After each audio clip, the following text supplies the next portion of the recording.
Y vamos a inclinar nuestro rostro para tener una oración antes de presentar la palabra de Dios. Bendito Padre Celestial, te damos gracias a este grupo de hijos tuyos, Señor, a quienes nos estás dando la oportunidad este día de escudriñar tu palabra, Señor. Te doy gracias por la vida de cada uno de mis hermanos y hermanas aquí presentes, Padre. Te rogamos por aquellos que tú sabes que necesitan escuchar este sermón.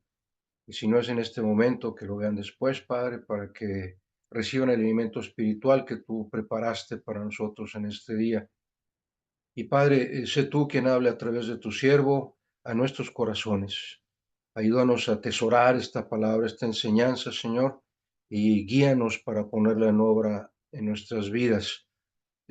Sobre todo, Padre, en el sentido de nuestras familias, que seamos ese factor que tú puedas usar para que nuestras familias sean familias que estén cumpliendo con el diseño que tú dejaste en tu palabra, Señor. Todo esto queremos hacerlo porque te amamos, Señor, y te honramos y queremos obedecerte en todo, Señor. Guíanos pues a través de este mensaje, que sea tu verdad y nada más que tu verdad la que recibamos, Señor. En el nombre todopoderoso de tu Jesucristo, te suplicamos estas bendiciones, porque solo tuya es la honra y la gloria, Señor, por siempre y para siempre. Amén. Amén. Muy bien. El título del sermón de esta mañana es Instrucciones de Dios para su familia. Instrucciones de Dios para la familia.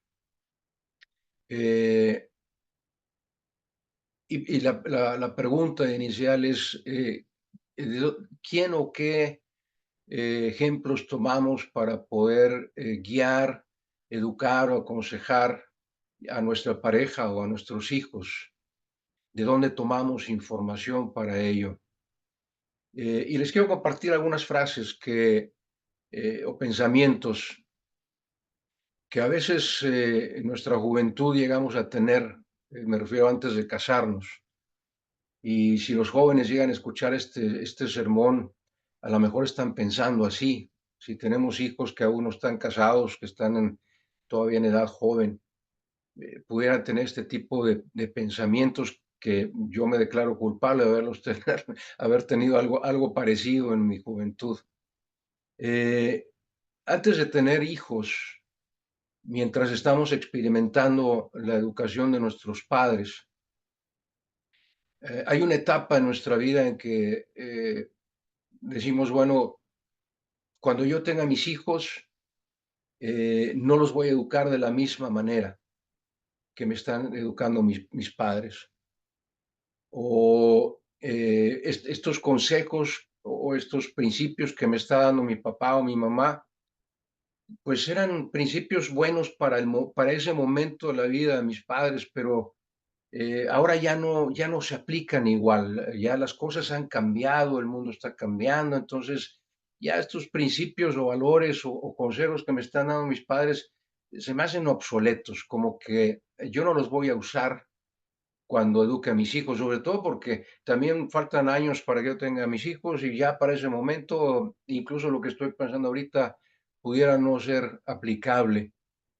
Y el fondo de todo esto será porque el mundo, que se equivoca en todo, yo he escuchado, he visto noticias no noticias, pero artículos que publican algunas personas con la sabiduría humana, que dicen, palabras más, palabras menos, dicen, es que no hay ningún instructivo para educar a los hijos, no hay ningún instructivo de cómo se debe ser la familia. Y insisto, como en todo, el mundo se equivoca. Por supuesto que hay un instructivo para todo. Y máxime hay un instructivo para la familia, porque la familia es un diseño de Dios. Y sería absurdo pensar que Dios no nos dejó instrucciones precisas, no solo para formar una familia, sino para llevar una familia por su camino. Entonces, el mundo se equivoca porque si hay un instructivo y el instructivo, las instrucciones de Dios para la familia están en la Biblia, están en su palabra. El grave problema y lo más triste es que pues la gran mayoría del mundo no cree en Dios y no cree en la Biblia. Y el resto del mundo, el resto de las personas, los que nos consideramos cristianos, son pocas las veces, tal vez, en las que ante una situación difícil donde tengamos que dar un consejo a nuestros hijos, se nos ocurre pensar, pues voy a ir a la Biblia para ver qué encuentro ahí, para aconsejar a mis hijos correctamente. No todos estudiamos la Biblia a ese detalle como para poder decir, a ver, mi hijo me está preguntando esto y como no lo sé, pues voy a ir a la palabra de Dios para que Dios me ilumine y pueda yo aconsejar correctamente a mis hijos. No somos muy hechos para ello. Y todo esto deriva en que por no seguir las instrucciones de la palabra de Dios, eh, creamos familias disfuncionales. ¿A qué voy con esto? Insisto, si no tomamos las instrucciones de Dios en su palabra, eh, ¿de dónde o quién nos va a ayudar para aconsejar a nuestros hijos, para educar a nuestros hijos? Pues lo que va a suceder, y esto es natural, eh, es que vamos a tomar ideas del mundo, parte de lo que me enseñaron mis padres, mis abuelos, mis propias experiencias. Y démonos cuenta de esto, cuando uno tenemos hijos y nos casamos, si no hemos platicado este tema, si no lo hemos analizado como pareja, entendamos lo siguiente, el papá ha sido educado de cierta manera por parte de sus padres, sus abuelos, y trae sus principios, esa forma de pensar o sus propias experiencias. Y la mamá igual, la mamá viene de otra familia totalmente diferente a la de su marido y pues trae otras ideas, otros conceptos, otros principios. Y de pronto nacen los chiquillos y el papá dice, pues a mí me educaron de esta manera, yo quiero educar a mi hijo así. Y la mamá dice, pues espérame, porque a mí no me educaron así, a mí me enseñaron esto otro. Y entonces empieza a haber esta disfunción en la familia. Y si eso no se arregla porque los padres no son cristianos, es peor la situación, porque jamás van a consultar a Dios para ello. Pero empiezan a crecer los hijos y se dan cuenta que el papá piensa una cosa y la mamá piensa otra, y el papá quiere educarlo de una manera y la mamá lo quiere educar de otra manera. Y llega un momento en que el joven empieza a decir, pues mejor ya no le hago caso a ninguno de los dos, porque ni si ellos no se ponen de acuerdo, mejor yo voy a tomar mi propio criterio y voy a empezar a pensar por mí mismo lo que está bien para mí, lo que está mal para mí. Por eso hablamos de familias disfuncionales, porque en ningún momento consultamos a Dios para ver qué instrucciones nos dejó en su palabra. Eh, y por eso Dios puso en mi corazón este sermón, porque considero muy importante que entendamos las instrucciones que Dios nos dejó. Y los invito a tomar nota de estas instrucciones. Eh, ya sea para, si las estoy siguiendo, qué bueno, y si me falta alguna, pues adoptarla. Y si me faltan todas, pues está la situación un poquito complicada. La primera instrucción que nos deja Dios en su palabra respecto a la familia es una instrucción que funciona mejor si tomamos esa decisión, si aplicamos esta decisión a nuestra vida antes de casarnos, antes. Y esta instrucción que Dios nos deja en su palabra es que debemos de aceptar y confesar y reconocer a Cristo como nuestro Dios, Rey, Señor y Salvador. Es importantísimo tomar esta decisión incluso antes de casarnos, porque si tomamos esta decisión, insisto, de ser cristianos, le vamos a dar a Dios la oportunidad de que sea Él quien elija a mi pareja. Si yo elijo a mi pareja sin ser cristiano, corro un riesgo enorme de equivocarme. Pero si yo le doy a Dios la oportunidad, si ya soy cristiano, y pongo en oración este asunto. Le doy a Dios la oportunidad de que sea Él quien elija a mi pareja. Y como sabemos que Dios no se equivoca, seguramente Él va a poner en mi camino a la persona idónea, a la persona que Él sabe que es perfecta para mí. Por eso digo, esta primera instrucción es aceptar y confesar a Cristo como mi Salvador antes de casarme. Me va a ayudar precisamente a evitar tener una familia disfuncional. Esto, si ustedes tomen notas si quieren de la cita o les doy tiempo para que vayan a su Biblia, a la segunda carta a los Corintios, capítulo 6. Segunda carta a los Corintios, capítulo 6. Y solo voy a tomar dos versículos, el 14 y el 15. Dice, no os unáis en yugo desigual con los incrédulos, porque ¿qué compañerismo tiene la justicia con la injusticia? Es decir, ¿qué compañerismo tengo yo que he sido declarado justo por Dios con alguien que no ha sido declarado justo por Dios y cuya sentido de la justicia es lo que el mundo le dice? ¿Y qué comunión tiene la luz con las tinieblas? Es decir, yo estoy en la luz porque Cristo es luz y su luz vive en mí. Pero si la otra persona no es creyente, está en tinieblas.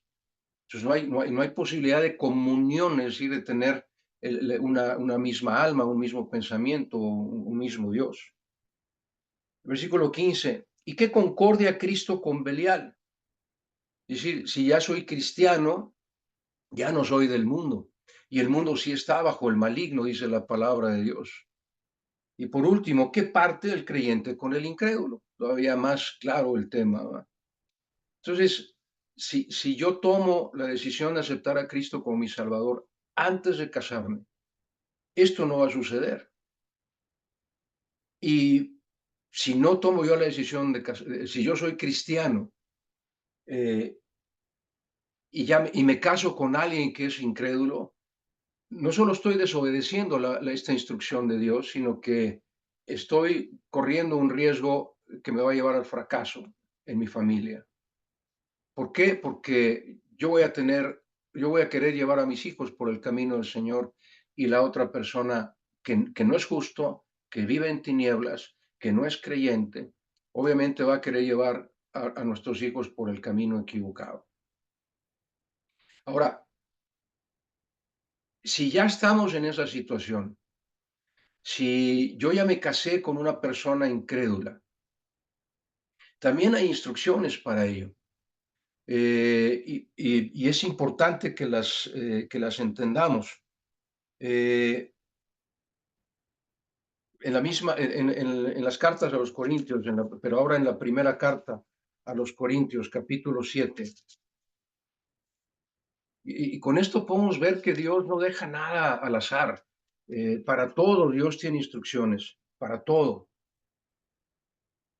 En primera a los Corintios, capítulo 7, versículos 10 al 16. Primera Corintios 7, 10 al 16, dice lo siguiente: pero a los que están unidos en matrimonio, mando, no yo, sino el Señor, dice Pablo, que la mujer no se separe de su marido. Y si se separa, quédese sin casar o reconcíliese con su marido y que el marido no abandone a su mujer. Y a los demás, yo digo, no el Señor, si algún hermano tiene mujer que no sea creyente y ella consiente en vivir con él, no la abandone. Y si una mujer tiene marido que no sea creyente y él consiente en vivir con ella, no lo abandone. Porque el marido incrédulo es santificado en la mujer. Ahorita voy a tocar este tema porque puede ser malinterpretado. Porque el marido incrédulo es santificado en la mujer y la mujer incrédula en el marido. Pues de otra manera vuestros hijos serán inmundos. mientras que ahora son santos. Pero si el incrédulo se separa, sepárese, pues no está el hermano o la hermana sujeto a servidumbre en semejante caso, sino que a paz nos llamó Dios. Porque, ¿qué sabes tú, oh mujer, si quizás harás salvo a tu marido? ¿O qué sabes tú, oh marido, si quizá harás salva a tu mujer?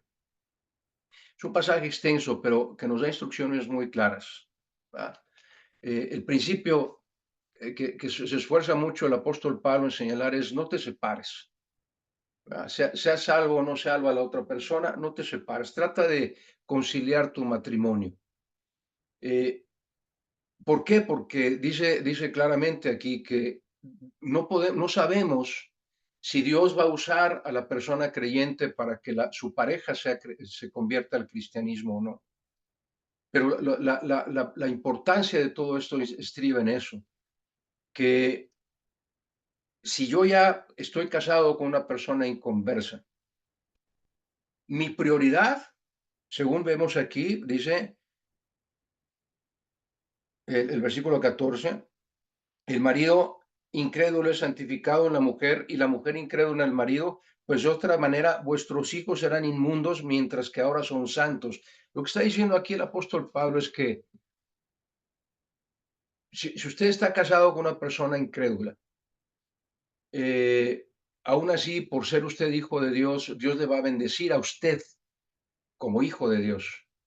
Y esas bendiciones que usted recibe como hijo de Dios se van a ser extensivas a su pareja y a sus hijos, porque Dios no desampara a sus hijos.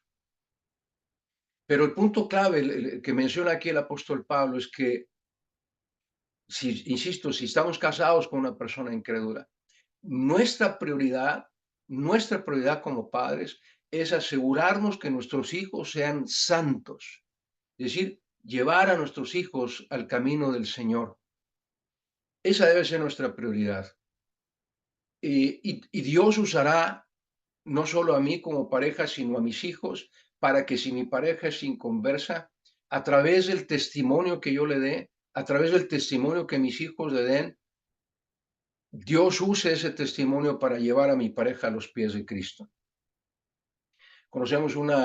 Mi esposo y yo conocemos a una hermana en la fe. Ninguno de los dos era creyente, pero ella aceptó a Cristo ya estando casada y el marido no quiso saber nada.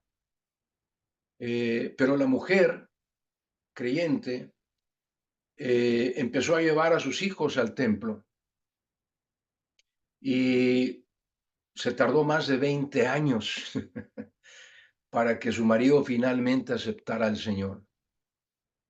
Por eso dice el apóstol Pablo, ¿qué sabes tú? Si Dios va a hacer salva a tu pareja a través de tu testimonio. Obviamente vimos siempre en esta hermana su fidelidad a Dios.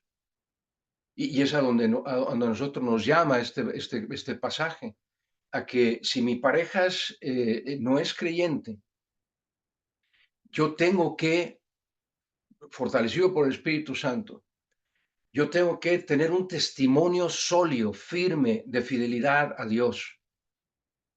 Y ese testimonio tiene que ser visible no solo para mi pareja, sino para mis hijos. Y necesito que mi pareja no creyente y mis hijos me vean orar, que mis hijos me vean estudiar la palabra de Dios, que mis hijos vean que yo no falto al templo porque es mi prioridad, y que mis hijos me vean servir al Señor, que mi pareja me vea servir al Señor, porque ese es el testimonio que Dios va a usar para poder santificar a mi pareja y para santificar a mis hijos. De modo que la instrucción es, primero que nada, acepta y confiesa a Cristo como tu Dios, Rey, Señor y Salvador. Y fortalece tu testimonio, tu vida como creyente, para que si tu pareja no es creyente o tus hijos no son creyentes, Dios te use en base a ese testimonio para poder también llevarlos a ellos a los pies de Cristo. Eh, y voy a ahondar un poquito más en el tema de los hijos respecto a las instrucciones de Dios a la familia. Y voy a hacer una pausa importante al final, así es que le pido que me siga atentamente. La segunda instrucción que Dios deja para la familia es que tengamos nuestro propio hogar, tengamos nuestro propio hogar.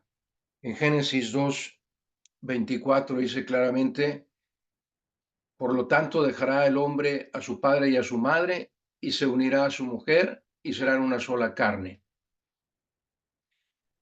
Si Dios dejó este versículo en la palabra es porque es importante. No es sano que una vez que estemos casados sigamos viviendo en casa de nuestros padres. No es sano, no es prudente. ¿Por qué? Porque seguiremos, imagine a lo mejor ustedes lo vivieron, yo sí lo viví, pero como decía yo al principio, el padre tiene cierta educación, ciertos principios, y la mamá tiene ciertos principios. Cada quien lo recibió de su familia. Eh, Imagine que está la mamá o el papá, estamos viviendo en casa de los padres del marido. Pues ahí la que lleva toda la de perder es la mujer, porque no solo está casada con el marido, sino con los papás del marido. O al revés, si están viviendo en casa de la hija, de la mujer, están viviendo en casa de los papás de la mujer. Entonces el marido está luchando, está casado, no solo con su esposa, sino con el papá y la mamá. Y todo eso no es buena influencia para la pareja, no es sano para la pareja. Y si empiezan a tener hijos, es peor porque los padres del papá o los padres de la mamá también van a querer influir en la educación de los hijos. Entonces el versículo es muy claro. Por lo tanto, dejará el hombre a su padre y a su madre y se unirá a su mujer y serán una sola carne. Ahora, este es otro principio muy importante que vamos a ver más adelante en la tercera instrucción. La tercera instrucción que deja Dios en su palabra, la primera es, acepta a Cristo como tu Salvador, ¿va? Para que tu matrimonio sea gobernado por Dios. La segunda, ten tu propio hogar. Y la tercera es muy importante, todas son importantes, pero esta es clave para un matrimonio sano. La tercera instrucción es que Dios nos dejó en su palabra un orden jerárquico en la familia. Respeta el orden jerárquico que Dios dejó en su palabra para la familia. Respeta el orden jerárquico que Dios dejó en su palabra para la familia. Y vamos a Efesios, por favor. Si gusta, insisto, nada más tomar nota, y si no, pues si lo quiere alcanza a ver en su palabra, en su Biblia, sería todo todavía mejor. Efesios capítulo 5, a partir del versículo 22. Efesios 5, a partir del versículo 22. Vamos a leer el pasaje y luego voy a detenerme un poquito en esto, en el análisis, ¿no? En la explicación. Efesios 5:22 dice, las casadas, fíjese que no dice creyentes o no creyentes, ¿eh? Dice, las casadas estén sujetas a sus propios maridos como al Señor, porque el marido es cabeza de la mujer, así como Cristo es cabeza de la iglesia, la cual es su cuerpo y él, Cristo, es su Salvador. Así que, como la iglesia está sujeta a Cristo, así también las casadas lo estén a sus maridos en todo.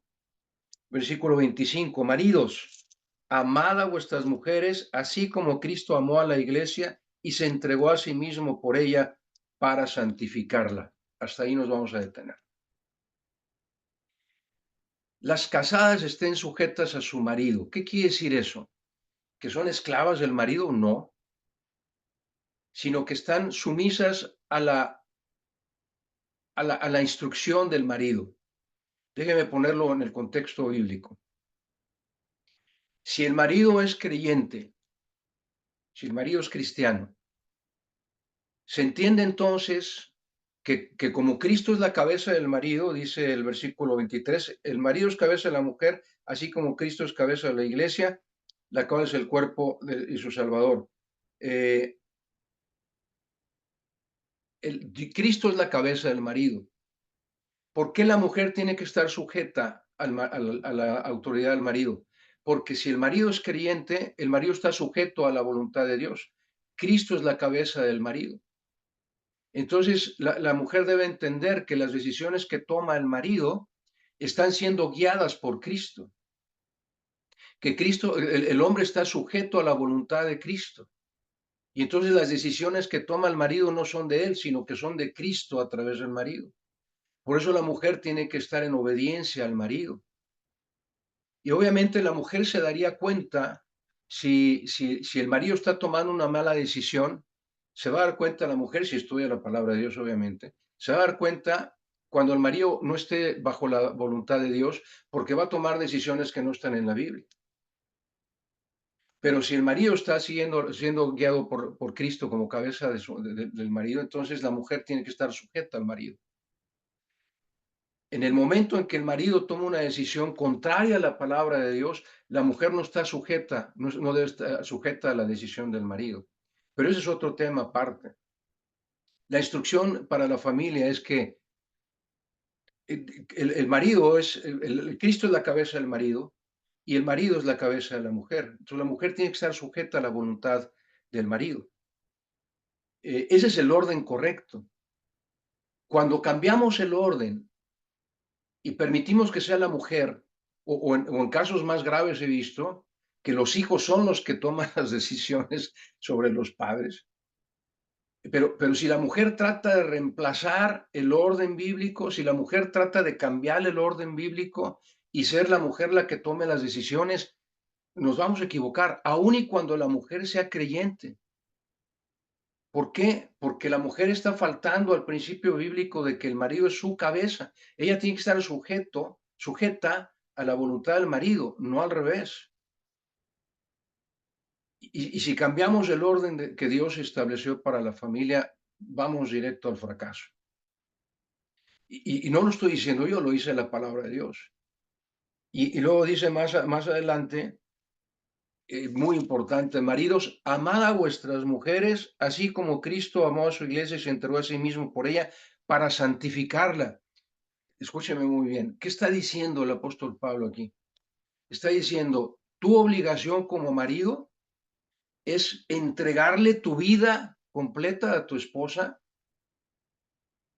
y asegurarte de que tu mujer sea santa, es decir, apartada del mundo. Eso es lo que está diciendo. Cristo amó a su iglesia, se entregó a sí mismo por ella. ¿Para qué? Para santificarla. Si usted es creyente, entiende el término santificar. Santificar es separarnos del mundo. Así es que la responsabilidad del marido, por ser la cabeza de la mujer, es guiarla, aconsejarla, llevarla a los pies de Cristo para que sea santa y no permitir como marido, aunque su mujer ya sea creyente, no permitir como marido que el mundo arrastre a su mujer, que el mundo jale a su mujer fuera del camino de Dios, sino que la ame tanto y se entregue a esta mujer tanto en amor para asegurarse que su mujer ha sido santificada por Dios. Ese es el orden jerárquico de Dios, no mío. Así lo está estableciendo Dios. Y si la mujer no está sujeta al marido, si la mujer no se sujeta a la voluntad y a la autoridad del marido, está desobedeciendo a Dios. Y ustedes saben que la desobediencia es pecado y el pecado lleva sus consecuencias. La cuarta instrucción,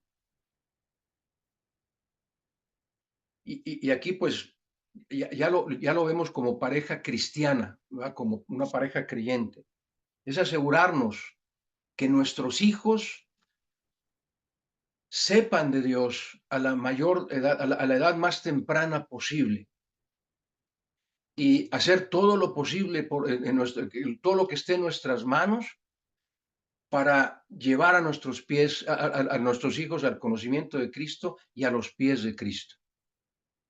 Esa es la cuarta instrucción. Si, como decíamos hace un momento, estamos en un matrimonio disfuncional, esto es mucho más difícil, pero la instrucción no cambia. Si el padre es cristiano, su prioridad, su prioridad ante Dios, lo que vamos a ver, es llevar a sus pies, llevar a sus hijos al conocimiento de Cristo, a la edad más temprana posible. Si la madre es creyente y el padre no lo es, la madre tiene la responsabilidad de asegurarse de que sus hijos conozcan a Cristo como su Salvador. Ahora, esto viene, les voy a dar algunos pasajes. Deuteronomio capítulo 6, primero los versículos 1 y 2. Deuteronomio capítulo 6, versículos 1 y 2.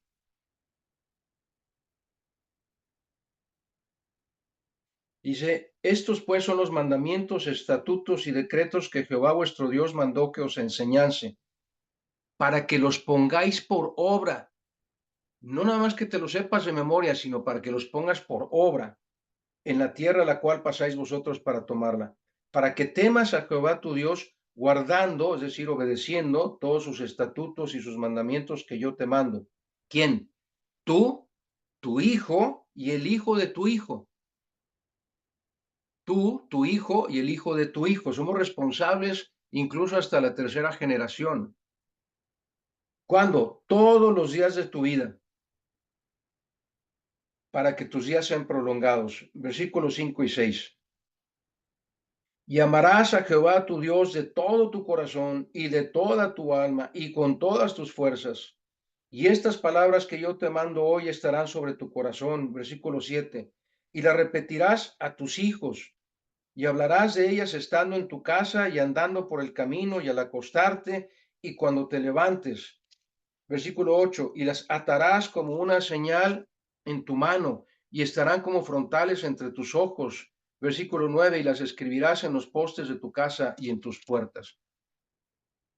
La clave, ¿cuál es el mandamiento principal? Cuando le preguntaban al Señor Jesús, lo vemos en los evangelios, en Mateo, en Marcos, etcétera.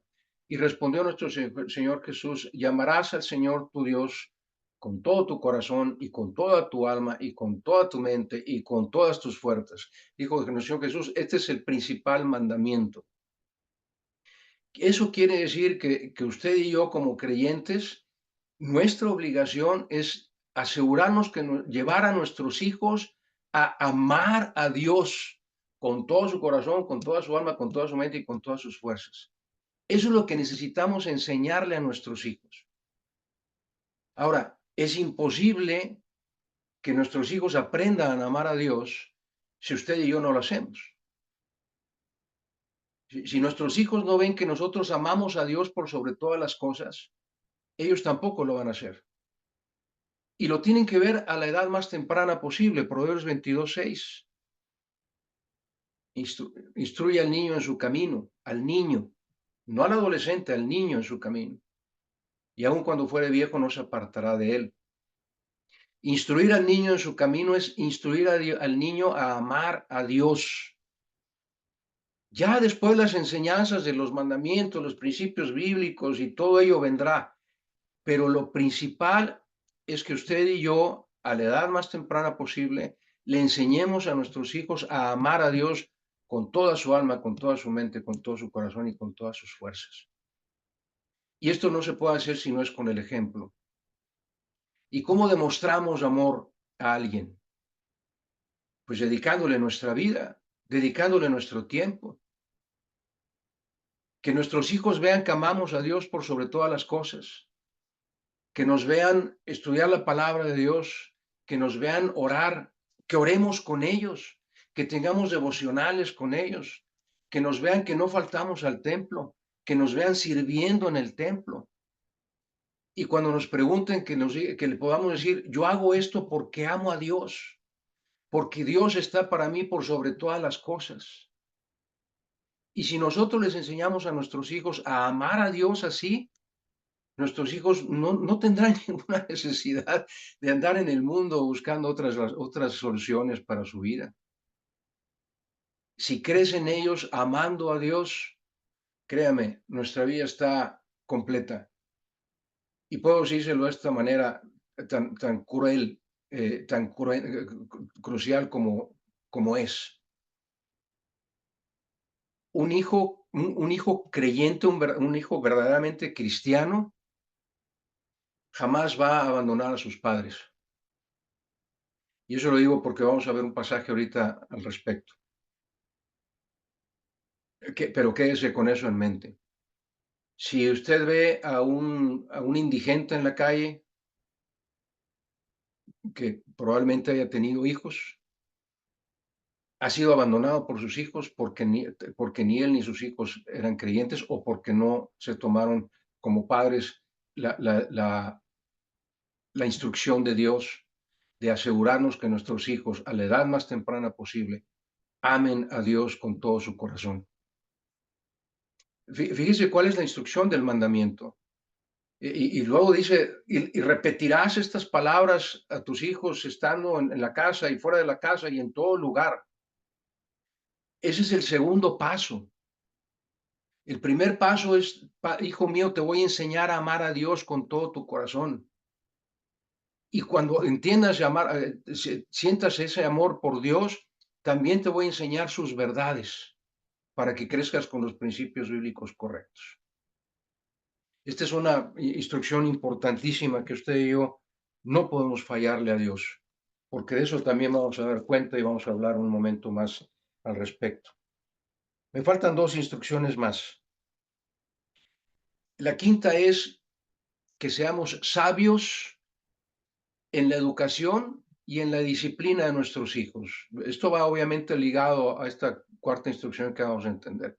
Que como padres seamos sabios en la educación y en la disciplina de nuestros hijos, porque la disciplina es bíblica. Y le voy a dar varios pasajes, pero si quiere, tome nota para que me pueda seguir, eh,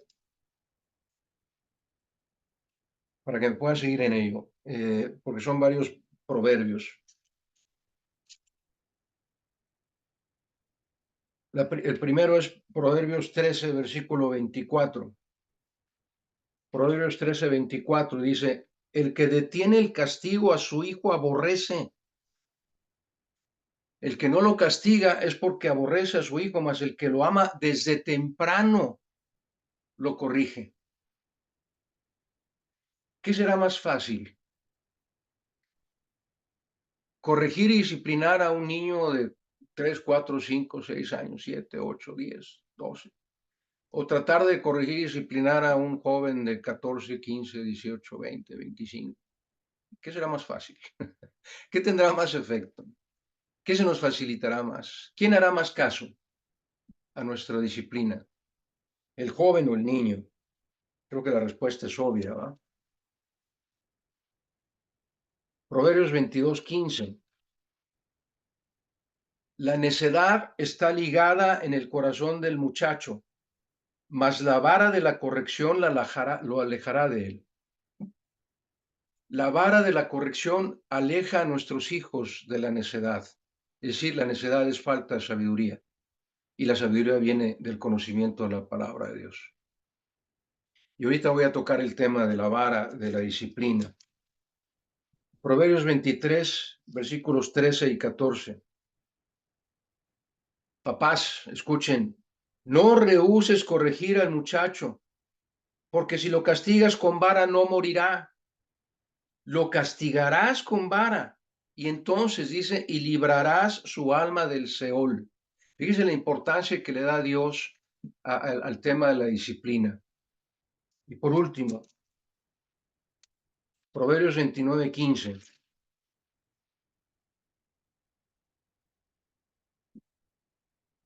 La vara y la corrección dan sabiduría, mas el muchacho consentido avergonzará a su madre. La vara y la corrección dan sabiduría, mas el muchacho consentido avergonzará a su madre. Ahora es muy importante como padres, porque también el apóstol Pablo, en la carta a los Efesios capítulo 6, versículo 4, nos da una instrucción a los padres. Dice, padres, no provoquéis a ira a vuestros hijos, sino amonestarlos en la disciplina del Señor. Vamos a tratar de resumir todo esto. ¿Es bíblico usar la vara de la disciplina, sí, es bíblico, pero no es para, pero debemos entender esto de la vara de la disciplina como la última alternativa de disciplina. Y piensen esto, ¿cómo nos disciplina nuestro Señor? Cada vez que cometemos un pecado nos agarra a varazos de inmediato. Pues no, ¿verdad? Porque nos ama. Y primero tratamos de disciplinar a nuestros hijos toda la disciplina tiene que ser en amor. Usted lo sabe, si vamos a Hebreos capítulo 12, déjeme de una vez ir para allá. Hebreos capítulo 12, versículos 5 al 7, dice lo siguiente: y habéis ya olvidado la exhortación que como a hijos se os dice, se os dirige diciendo: hijo mío, no menosprecies la disciplina del Señor, ni desmayes cuando eres reprendido por él, porque el Señor al que ama disciplina y azota a todo el que recibe por hijo. Si soportáis la disciplina, Dios os trata como a hijos. Porque ¿qué hijo es aquel a quien el padre no disciplina? Es decir, la disciplina es bíblica, pero insisto, la vara de la disciplina tenemos que verlo como la última opción, como la última alternativa. Primero tenemos que tratar de disciplinar a nuestros hijos con acciones como suspenderle el permiso de esto, suspenderle el permiso de aquello, no permitirle tal o cual cosa que le guste hacer. Primero tenemos que tomar ese tipo de medidas disciplinarias. Y la vara se queda hasta el final como última alternativa cuando el hijo ha sido desobediente. Ahora, amado hermano, hermana, permítame, tome este consejo en cuenta. Nunca use la vara para amenazar. Nunca use la vara para amenazar. Nunca le diga a su hijo, si no me obedeces voy a ir por la varita. Eso no es bíblico. Si usted va por la vara, más le vale que la use. Es decir, usted tiene que disciplinar a su hijo en amor. Y si después de todo lo que usted intentó, su hijo o su hija siguen sin obedecerlo, sin decir más nada, usted vaya por la vara, tómela y dele esa disciplina a su hijo, que sienta la disciplina. Y créame, después de la segunda o tercera vez que usted haga esto, si su hijo ve que se empieza a alejar para ir por la vara, su hijo lo va a obedecer. Ya no va a necesitar la vara. La vara debe quedar ahí como un símbolo de disciplina, nada más, pero no debemos de abusar de esa disciplina. Primero tenemos que intentar todo lo posible con nuestros hijos sin tener que usar la vara de disciplina. Pero no la use para amenazar. Y tampoco vaya usted por la vara y luego no la use. Porque entonces el hijo va a decir, ah, ya me hice como que no, no, papá, no, mamá, no, no me das la disciplina. Y se regresa el papá con la vara. Si usted hace eso, cada vez que usted vaya por la vara, el hijo va a hacer lo mismo. A la hora que venga usted con la vara, va a empezar a llorar y usted ya no le va a dar el barazo. Y entonces la disciplina quedó sin efecto. Espero que me esté entendiendo. Y también espero que me esté entendiendo que no estoy diciendo que agarre a sus hijos a barazos todos los días. No, no estoy diciendo eso. ¿Va? Primero necesitamos en todo amor, a través pidiéndole a Dios sabiduría e inteligencia, que nuestros hijos no sean chiqueados o consentidos, como le quiere usted decir, porque nos van a avergonzar, pero que usemos de la sabiduría de Dios para, lo más fácil es quitarle a los niños, sobre todo a los niños, el juguete preferido o sentarlos castigados un tiempo sin jugar o tomar ese tipo de decisiones que no son dañinas para que el niño entienda y que debe obedecer a su padre y a su madre. Y esa es la última instrucción. Esta es para los hijos, pero también abarca a los padres. Y con esto vemos la última instrucción. Proverbios 23, ahí donde estábamos. Pero ahora desde los versículos 17 al 22. Proverbios 23, versículos 17 al 22. Le dice el padre o la madre a sus hijos, versículo 17, no tenga tu corazón envidia a los pecadores. Aquí estamos instruyendo a nuestros hijos en el temor a Dios. Antes persevera en el temor de Jehová todo el tiempo, porque ciertamente hay fin y tu esperanza no será cortada. Oye, hijo mío, y sé sabio y endereza tu corazón al camino. ¿Cuál camino? El camino de Jehová, que lo acaba de decir en el versículo anterior. No estés con los bebedores de vino ni con los comedores de carne, porque el bebedor y el comedor empobrecerán y el sueño hará vestir vestidos rotos. Versículo 22. Oye a tu padre, a aquel que te engendró, y cuando tu madre envejeciere, no la menosprecies.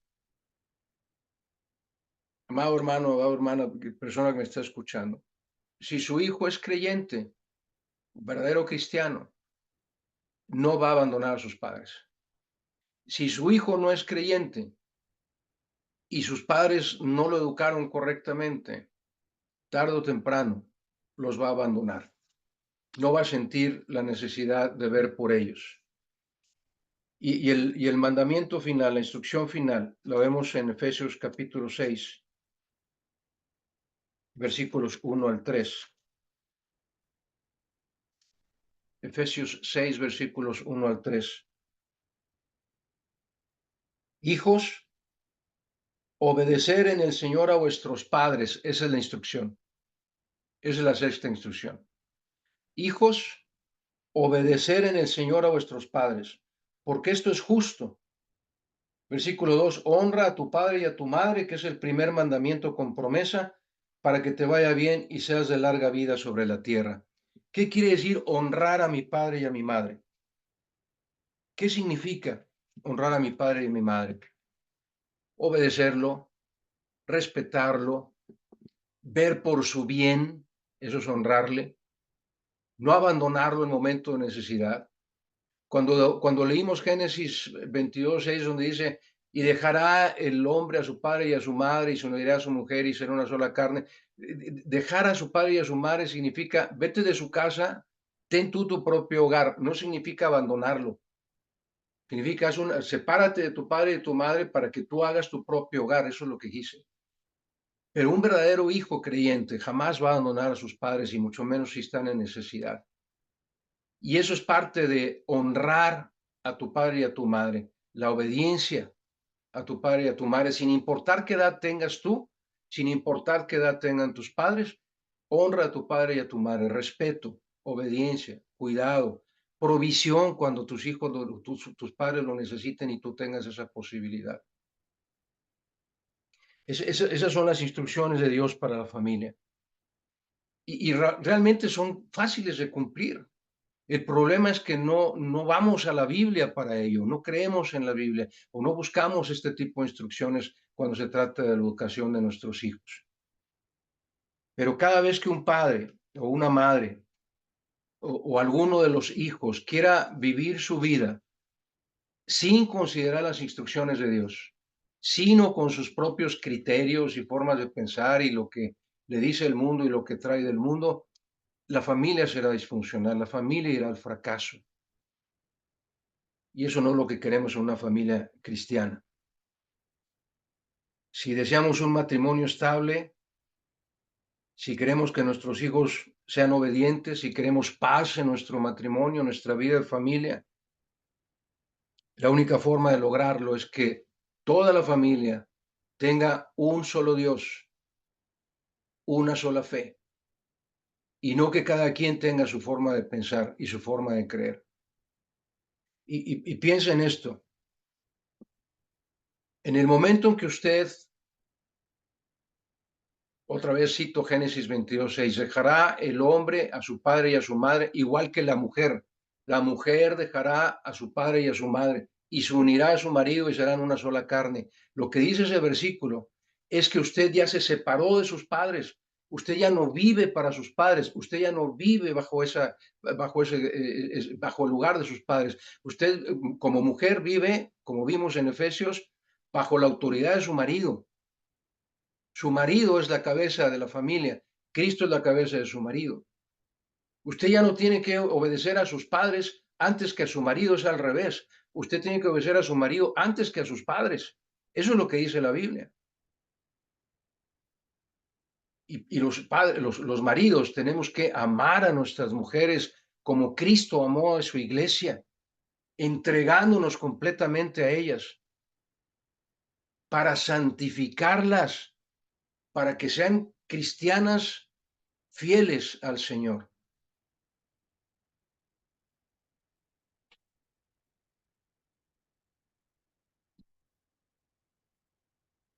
Termino con esto.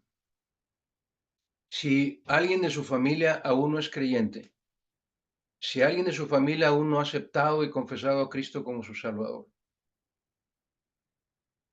ruego que desde hoy se esfuerce usted, que haga todo lo posible para ser usado por Dios con su testimonio de vida. Véalo de esta manera. Si usted tiene un hijo o hija no creyente, si usted tiene una pareja, si su esposa o su esposo no son creyentes, trate de pasar tiempo con ellos estudiando la Biblia. Trate de pasar tiempo con ellos en un devocional. Trate de orar con ellos, aunque no sean creyentes. Trate de orar con ellos. Invítelos a leer la Biblia, a estudiar la Biblia. Invítelos a tener su devocional. Pero sobre todas las cosas, que lo vean a usted fiel. Que le vean a usted no faltar al templo. Que le vean a usted, insisto, orando. Que le vean a usted estudiando la palabra de Dios. De su testimonio, no de palabra, que le vean a usted físicamente haciendo esto, porque su testimonio es el que Dios usará para llevar a los pies de Cristo. Y lo dejo con esta reflexión. Usted y yo, como padres, daremos cuenta a Dios si hicimos todo lo posible a cualquier edad, pero preferentemente cuando son niños. Si usted y yo hicimos todo lo posible por llevar a nuestros hijos a amar a Dios con todo su corazón, con toda su alma, con toda su mente y con todas sus fuerzas. Y si hicimos todo lo posible por enseñarles la palabra de Dios, no solo de leerla, sino que nuestra vida sea un reflejo de que de que yo estoy obedeciendo a Dios. Y a los hijos, el testimonio que ustedes den, que demos, mis padres ya murieron, pero el testimonio que ustedes como hijos den como obediencia a sus padres, como honra a sus padres, como respeto a sus padres, servirá también para que si la mamá no es creyente o si el papá no es creyente, a través del testimonio de hijos obedientes, el padre o la madre no creyente también venga a los pies de Cristo. Y también como hijos vamos a dar cuenta a Dios de qué hicimos, si realmente honramos a nuestro padre y a nuestra madre con nuestra vida, no de palabra, sino de hecho. Estas son las instrucciones que Dios nos dejó en su palabra para la familia. Aceptar y confesar a Cristo como nuestro Salvador, tener nuestro propio hogar, seguir el orden jerárquico de la familia, asegurarnos que todos, cada miembro de la familia, nuestros hijos desde temprana edad, nuestros padres, el papá o la mamá no creyente, vengan a los pies de Cristo. Ser sabios en la educación y la disciplina, disciplinar a nuestros hijos conforme Dios nos disciplina a nosotros en su palabra. Y finalmente, honrar a nuestros padres de todo corazón. Yo espero en Dios que este mensaje haya sido de bendición para nuestras vidas. Y vamos a terminar con una breve oración. Señor Dios y Padre, te damos muchas gracias, Señor, por esta oportunidad que nos has dado de escudriñar tu palabra y de entender estas instrucciones que tú nos has dejado, Señor, para que nuestra familia, la familia de cada uno de mis hermanos y hermanas aquí presentes, y de aquellas personas que escuchen este mensaje, que nuestras familias sean familias que sigan el diseño que tú hiciste para la familia, Señor, tal como tú, Padre, la planeaste, que cada una de las familias aquí representadas seamos ejemplos de familias cristianas, que cada miembro de nuestras familias sea hijo tuyo, hija tuya, que cada uno de nosotros demos un testimonio firme y fiel de que te amamos por sobre todas las cosas. No solo orando, no solo estudiando tu palabra, no solo yendo al templo, sino cumpliendo nuestro ministerio como muestra, Señor, de que te amamos entrañablemente por sobre todas las cosas. Y guíanos, Padre, para que como papá o mamá sepamos educar, guiar y disciplinar a nuestros hijos en tu camino, de acuerdo a tu sabiduría, de acuerdo a tu inteligencia, no a la nuestra. Y que nuestros hijos, Padre, crezcan amándote a ti por sobre todas las cosas y también que sientan la necesidad de honrar a sus padres en todo momento. Y que el día, Señor, que tú nos llames a tu presencia, cuando estemos ante el juez de todas las cosas, tú puedas decir que fuimos fieles, Señor, que seguimos tus instrucciones. Esto es lo que oramos, esto es lo que suplicamos, Padre, en el bendito y todopoderoso nombre de nuestro Dios, Rey, Señor y Salvador, Cristo Jesús. A Él sea la gloria, majestad, imperio y potencia, desde la eternidad y por la eternidad. Amén, amén y amén.